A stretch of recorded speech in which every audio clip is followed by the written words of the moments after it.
गोकुल एक सुंदर और शांत गांव था। गांव वाले बड़े उत्साह से इंद्रदेव की पूजा की तैयारी कर रहे थे। नन्हे कृष्ण अपने मासूम चेहरे और चमकती आंखों से यह सब देख रहे थे।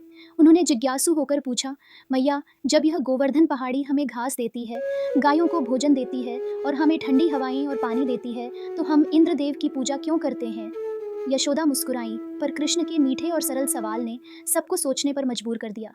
गांव वालों ने कृष्ण की बात मानी और उस दिन इंद्रदेव की जगह गोवर्धन पर्वत की पूजा की। यह बात इंद्रदेव को बहुत क्रोध दिला गई। उन्होंने सोचा, इन लोगों ने मेरी पूजा बंद कर दी, मैं इन्हें सबक सिखाऊंगा। काले बादल छा गए, तेज हवाएं चलने लगीं, बिजली गड़गड़ाई और मूसलाधार वर्षा शुरू हो गई। पूरा गोकुल पानी में डूबने लगा। लोग डर गए और चिल्लाने लगे, कृष्ण, हमें बचाओ। नन्हे कृष्ण शांत खड़े रहे। उनके चेहरे पर डर नहीं, बल्कि करुणा और विश्वास की मुस्कान थी। उन्होंने कहा, डरिए मत, सब मेरे साथ आइए। और फिर उन्होंने अपनी छोटी सी उंगली उठाई और सबके सामने गोवर्धन पर्वत उठा लिया। गांव वाले, बच्चे और गायें सब पर्वत के नीचे आकर खड़े हो गए। बाहर तूफान था, लेकिन पर्वत के नीचे सब सुरक्षित थे। वहां एक गर्म उजाला था, जैसे खुद प्रकृति उन पर मुस्कुरा रही हो। 7 दिनों तक कृष्ण ने पर्वत को उठाए रखा।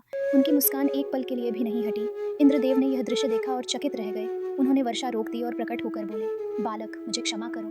कृष्ण मुस्कुराए और बोले, इंद्रदेव, मैंने किसी से विरोध नहीं किया। मैं तो बस यह सिखाना चाहता था कि हमारी सच्ची पूजा हमारे कर्म, प्रेम और एक दूसरे के प्रति सम्मान में होती है।